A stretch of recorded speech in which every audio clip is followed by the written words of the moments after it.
I remember reading a story of a serial entrepreneur, and he'd made many millions of dollars in different businesses. And one day he was reading the Wall Street Journal, and it said imports of Italian racing bicycles increased 37% in the last 12 months. And that's what it was, just a little thing from one of the Department of Trade publications. So he said, 37% growth rate, that's pretty good. He said, I wonder why that is. So he started to do some research. And what he found was, this is many years ago, is Italian racing bicycles, which is very popular today, were almost unknown in the US. He got in touch with the major Italian bicycle manufacturers. He opened a store. He imported the bicycles. He advertised, and they started to sell. By the time he was finished, he had 32 stores selling Italian bicycles by the shipload, and he made something like $15–20 million before he sold the business. It all came from just noticing that little notice. But the thing is, he was looking for the notice. He was looking for business ideas. So when you start to think that you want to make a lot of money, you're going to see opportunities. So keep your mind open, because once you're clear about it, you're going to start to attract opportunities for everything you could possibly accomplish. Now, you must dwell on them most of the time. Remember, you cannot have a goal and think about it once a month. It's just like being married and thinking about your family once a month. It does not really mean you're really committed. So there are two obstacles to becoming everything you are capable of becoming. Obstacle number one is homeostasis. It means that you become rigid and fixed in the way that you think. Homeostasis is another rephrasing of the comfort zone. It's a major reason that people don't grow, is because they get locked into what they've already done in the past, and they're very uneasy about doing something new. And you're not willing to try new things. And so be alert to these: the natural tendency to slip into a comfort zone and fight to stay there, and the natural tendency to resist new ideas. The technology is great. You know, it's lots of fun, very helpful, makes a lot of things easy. But like anything in the world, there is too much of a good thing. And I think one of the things we don't talk about is what is the balance of technology in our lives. And I would argue that for many of us, it's out of balance. In other words, it can be addictive if left unbalanced. A little alcohol is great. Too much alcohol, not so great. Gambling is fun. Too much gambling, really bad, right? Technology is wonderful. Too much technology can be very destructive and destroy our relationships, like all addictions destroy our relationships, right? And so one of the things we're not considering is, what is the right balance? If you wake up in the morning and you check your phone before you say good morning to your spouse, that's a problem. If you find yourself incapable of getting through a day without needing to check, that's a problem, right? Now, where it gets really dangerous is with kids, millennials. Some of them aren't kids anymore. Right. So almost all alcoholics on the planet discovered alcohol when they were children. Now, we have age restrictions on alcohol, cigarettes, and gambling, because we know that an immature mind is not yet strong enough or mature enough to deal with the powers of these addicting chemicals, these addictive chemicals, right? So we put an age limit. We have no such age limit or age restriction on social media or cell phones, right? And so what we have is an entire generation that's growing up addicted. Parents have to intervene. We have to stop giving our kids free access to social media and phones at young ages. They are not ready for it. Their minds cannot cope with the dopamine. Balance is fine. You can give a kid a phone, but they can't use it in their bedroom. They can't have it at the dinner table. They can't take it to school. They can only have it up to a certain hour, and you take it away. They're children. You can take the phone away. We've got to intervene as parents. But as companies, we now have to deal with the influx of kids that are coming into our companies with addiction. Watch, I see it all the time. Walk through any office.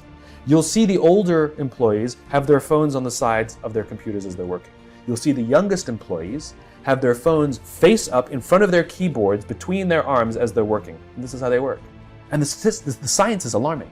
They did experiments on mice where they did the multitasking. They put flashing lights to mimic going from the computer to the cell phone, the computer to the cell phone to the TV.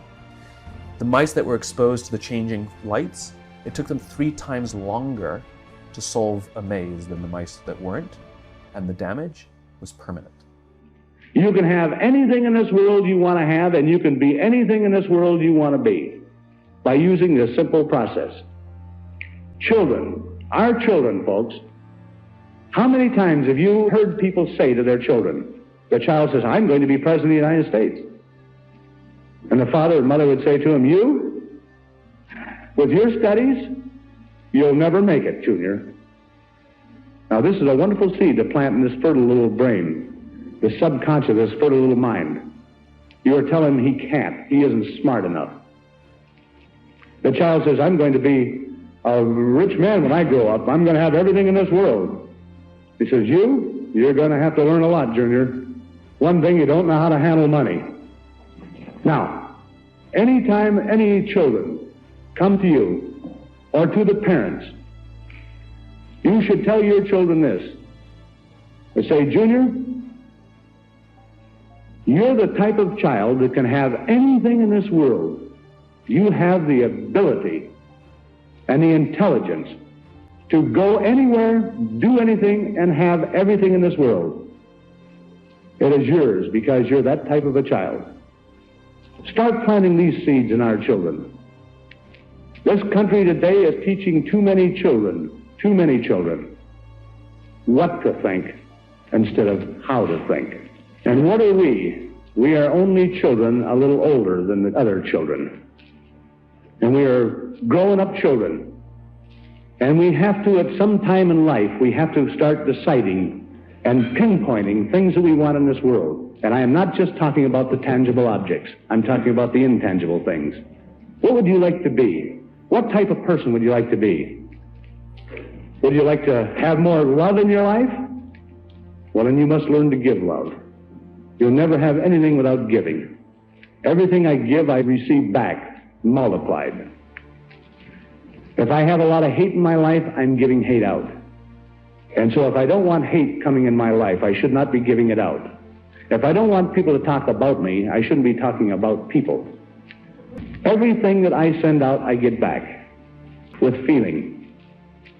Every thought I think, I don't get because I did not plant my seed properly. I did not have a true visualization. And I'm saying this, that you analyze this yourself and ask yourself this basic question.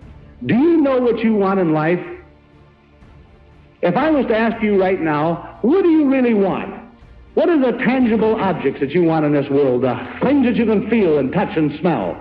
What are these things that you want in life?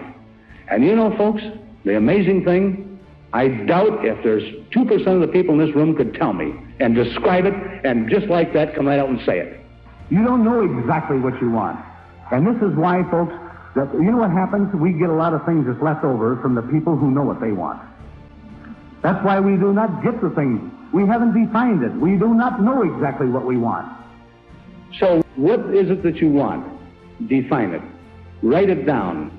Pinpoint every drop of that dream that you have in your mind. Define it so clearly on that piece of paper that you can completely see it in your mind. Expect wonderful things. Be a creator of ideas. Let's not be moons, the reflector of ideas. Let's be suns. Let's be the creator of the light. Let's be the creator of the ideas. Because we all have the capacity.